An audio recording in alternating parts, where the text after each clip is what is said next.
Hey, you guys, my name's E. I just wanted to come on here and be obedient and share about these dreams and visions, what God has given me. I feel like He has been telling me for years now to let people know, aware people, warning comes before destruction. So I'm just going to get off into it. These dreams are about hell, very few are about heaven. Or I'm just going to say peace. I don't even know if it was heaven. So there was some uncomfort and some comfort. And a majority of the people I saw in hell, they were all celebrities and celebrity kids. Um, yeah, so let me just get into it. If you guys hear background noises, I have roommates and I just got off work. So, yeah, please bear with me. I'm not a YouTuber. I don't know how to edit anything. I'm just putting this out here because this is what God has been giving me and I'm going to be obedient to His word. So, thank you. So, the first dream I had was back in 2015. I was a fan of Aaliyah. Okay. Um, God is going to warn His people. So I was a fan of Aaliyah. I fell asleep. I don't remember if the TV was on, but I know she wasn't on the TV. Um, she was wearing a black turtleneck. Her face was the only thing projected on like a screen. There was flames around. There was like the darkest black, like the most blackest of black you can ever imagine, um, surrounding like me and the whole. This was hell, you guys. I was hearing the snackling and the cracking of flames. She kept on repeating the same run.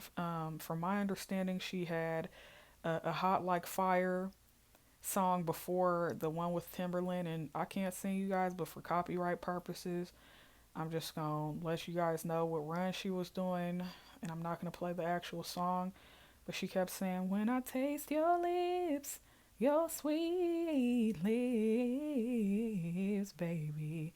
And her face went up in flames. And I remember just not being able to talk in the dream. It was just like, just listen, just watch, just look. Like somebody was showing me something. Because I did have Aaliyah songs on my iPod. I do believe the things that you watch and entertain and listen to could take you to hell.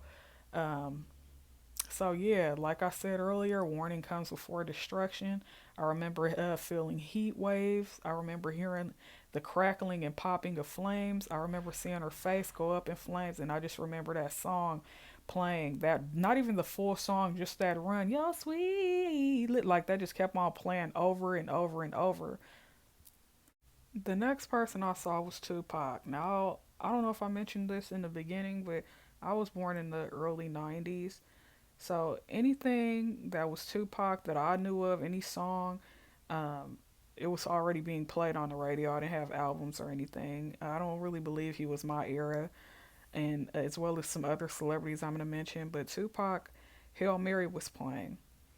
Um, I have a brother that was born in the '80s, and I asked him all of this. If he had a song called Hail Mary, I just remember la da da da da da. I just kept on hearing that. It wasn't really much with Tupac. He was wearing a black turtleneck. All the celebrities I saw were wearing black. He was wearing a black turtleneck. He was on a projector, and I just kept on hearing Hail Mary, la da da da da. Just those two things. It was just, I don't know if it was the chorus. I don't know what the song was about. From my understanding, I asked my brother, and he said the song was basically talking about if he died, he was basically predicting his death. So I just want to say with that, y'all, please be careful what you singing, what you watching. If you a songwriter, be careful what you saying. Your words have power, and yeah. And I just remember after every one of these celebrities, I just saw the flames, and they weren't like the flames out of your from your stove. They were like red, like heat, like the hottest of the hot, the darkest of the dark surrounding you. And I could not talk in the dream. It was just like God was saying, "Look." And I just when I was trying to move, no, look, listen and learn, be quiet. It was like a real warning. You know what I'm saying? I asked God what happened to him, and he said that he had unforgiveness in his heart. I didn't know this man, I didn't know any of these people, but that's what I heard. The next person I saw was Biggie Smalls. Now, I've seen him. I've seen his performances, not in person because I was a child. Again, I was born in the early 90s. So anything, any song I've heard from him was on the radio, like I mentioned before. Um, but I don't even like repeating what he was saying in the dream. But I remember he had a beanie like cocked to the side of his head, covering one eye. He was wearing a black bomber jacket, and he was saying, "When I die, F it, I want to go to hell." And I just remember hearing, "I don't want to go to heaven where all the goody goodies. I like wearing black Tims and black hoodies." This scared me. I woke up in the middle of the night. That's the worst feeling. I was sweating. I had whiteheads on my face. I remember having to pee so bad, but I just felt like, don't move or you're going to see something you don't want to see. Don't move. So I fell back asleep. The next morning I got up. I saw my brother sitting on the couch. I said, "Hey, did Biggie ever make a song saying this?" And I told him what he was saying, the lines. I don't want to go to hell. I don't want to go to heaven with all the goody good. And he said, "Yeah, that song was called Suicidal Thoughts." Now, I've never heard this song before. This is how I know it was the Holy Spirit. I just remember my stomach dropping when my brother confirmed that that song was really made. So, the next person I saw, and I was a really big fan of him, like his death like tore me up. I was very emotional. I feel like I went out and bought every Michael Jackson product, poster, whatever. But yeah, the next person was Michael Jackson, and I don't remember seeing his face. I just remember seeing his silhouette, and This Is It was playing, and the only thing he was saying, "This is it, this is it." That's all I kept hearing. The whole song, none of their full songs was playing. It was either like a line or a chorus, but he just kept saying, "This is it," and he just had one of his famous poses, with him tilting his hat down on his head, and he went up in flames after that. This next person I saw was Left Eye. She wasn't in the same dream. This dream happened after the dream of me, after the previous dream that I just shared about. I was at a crash site, but it wasn't. I'm fully aware that Left Eye died in a car crash, but I was at a plane crash site. And it was almost like she was my tour guide, but both of our bodies were transparent. And I just remember her saying, how she was so young, and it dawned on me that we were talking about Aaliyah, and Left Eye kind of was in and out of the dream, like she kept disappearing, but there was a sweetness about her, and I was like, "Well, Lord, what happened to Aaliyah?" I just remember thinking that in a dream. I don't remember if I was actually moving my mouth, but I was like, "What happened to her?" And I just heard him tell me, well, I was telling her to sing for me, and she kept on agreeing to it, but she kept putting it off because that's like she was at the peak of her career at the time of her death. And she kept saying, I will. And she thought she had all this time, but no man knows the time nor the hour. So he said, so I slapped her plane down. And you guys, like, it sounds harsh, but God's the ruler of life and death. And I just remember feeling sad, but it's like everything is in God's hands. Then Left Eye reappeared. And I said, "Well, what happened to you?" This is what I asked her. I said, "What happened to you?" Because I remember she died shortly after Aaliyah. And she said, "I wasn't supposed to talk about her, so they came and got me." And when she said they, I've always wondered who she was talking about, whether it was evil or good. But then she disappeared, and I remember a man in a uniform appearing in the dream. And it dawned on me that that was Aaliyah's pilot. And he just was like, "Oh, me and her corpse were the two worst. Like, our bodies were the most affected in the crash." And I just remember my body, he disappeared. My body just started levitating back into my natural physical body. I don't know if I was waking up from that. But I just remember Left Eye just being sweet and peaceful. And God, it gave to me that in that documentary, I don't know if it was MTV or VH1, but she had went to a mountaintop and she repented. It was a peaceful dream, but it was very awareing because we were at an actual plane crash site. I wanted to let y'all know that these dreams didn't all occur the same night. Um, but the next dream I had, I just remember seeing the brightest of gold. I don't even know if it was gold, you guys. There's no way I could describe this, but it was the most perfect temperature, the brightest of the brightest gold. I'm just gonna say gold for now. And I remember seeing this little boy. He was a black boy of a lighter complexion. He was sleeping on a big chest. and the chest had very fine material. I don't know if it was silk. I don't know what it was. Um, but God gave to me that was immaterial, and He's resting in His bosom. There wasn't much to this dream. I remember learning about his story growing up. Um, and I always felt sorry for him. I always felt like, well, Lord, did you allow him to feel any of that? And He just told me he's resting in my bosom. Like, don't worry about him. In other words, he's fine. He's okay. He's sleeping. He's fine. Don't worry about don't worry about the pain. Don't worry about the suffering. Don't worry about who did that to him. Don't worry about it. And it's still happening to other people, you guys, but don't worry about it because everything is in God's hands. He's the ruler of life and death. He could do it way better than we can. He said, vengeance is mine. And I just saw the boy, and then I woke up. And I remember telling my mom about the dream. The next dream I had, I remember we were living in San Diego, and I was a toddler. And you guys, God loves children. He will use a child as well as a grown person. And I had a dream. I drifted off to sleep in the backseat of the car. I don't know if we were going to the beach or coming from the beach, but we lived in San Diego at the time, and I had a dream about this really bright place, and it was very cool. It was the best temperature you would ever felt that you've never felt on earth, and there were sweet smells, and peace is so loud, and it was just a certain peace. But I entered into this place. It was very bright.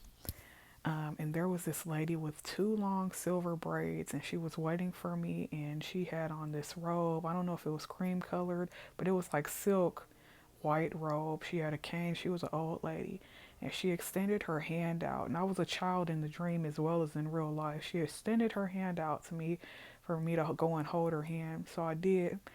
And she smiled and she said, "Do you know who I am?" And I shook my head no, because you know kids, if they don't know you, they're not going to talk to you. So I said no, and she said, sorry you guys. She said, "I'm your Granny Ruth." I had a Granny Ruth, but she died when I was very young, and I just remember seeing her in the casket, but I don't remember her alive. Um, I've heard stories about my grandmother Ruth. I believe in my spirit that she repented, and she in the dream she passed me on to another lady. She was a black lady. She was a darker complexion, and she was extremely old, like older than Granny Ruth. And she said, "Do you know who I am?" And I said no. Like, I shook my head no again. I wasn't talking in the dream just yet. And she said, "I'm your great great grandmother." And she didn't tell me her name, but she had a cane too. But in this place, I don't know if it was heaven, but it felt like it. So in this place, people don't have body parts. Like, they don't have like physical bodies how we have like breast and thighs, and you know what I'm saying? They don't have all of these different features. It's just like pure spirit, pure soul. She passed me off. Granny Ruth passed me off to the darker lady that was my great great grandmother, and she ended up disappearing. And Granny Ruth came back, and she said, I asked her, I said, "Hey, where is Jesus at? Where is God at?" And then she said, she pointed to a direction, and so I started walking without her. And it was like whenever I thought about somebody in this place, they would pop up next to me. So I saw all of these old people, and I just started asking them, because you know, like when old people see a young child, they want to pull your cheek, say, "Oh, they're adoring you." So I just remember that happening. And I was like, "Where is God? Where is God?" And they kept saying He's in the temple. He's in a big temple. You'll see it. It has vines over it, and there's white daisies. You'll see Him in the temple. I never got a chance to see Him, but I felt Him everywhere. And I just feel like that was like His presence is so sacred and so welcoming, but nobody's ever really saw Him. That's just how I feel. And I just remember waking up from that dream, and I was telling my dad and my mom, like, "Hey, I saw Granny Ruth. I saw Granny Ruth." I don't know if they believe me or not, because you know, kids will say anything, but I never forgot that, and I'm in my late 20s now.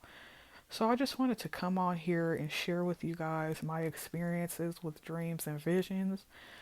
Um, Before I end this video, we lost someone, a celebrity, an NBA player this year of 2020, and he lost a child in the same incident, and there were other people involved in this incident.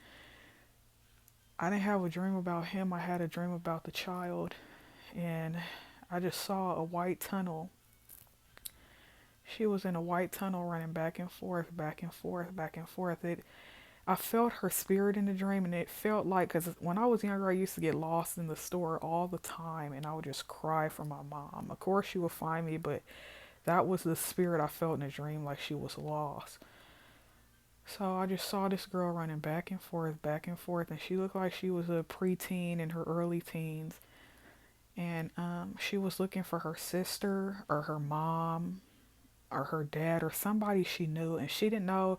She knew she was gone, but she didn't know that there were other people that passed away with her. She didn't have any answers, but she was running back and forth in this long white tunnel, and I was like, I remember waking up and I was getting ready for work, and I was like, well, Lord, that's not like, what is that? That's not heaven, but it's not hell.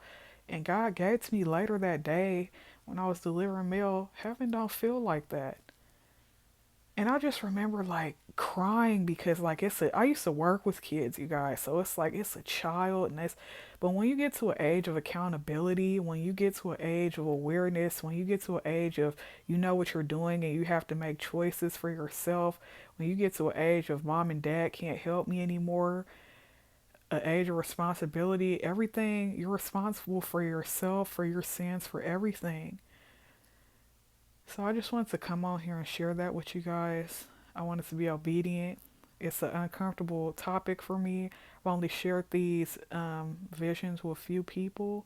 Some people accept them, some people don't. As long as I'm being obedient and getting the word out. So I just want to say God bless you guys. And I'm not doing this video for subscriptions or likes. I don't care about any of that. I'm just trying to give you guys what God gave me. So God bless you and take care.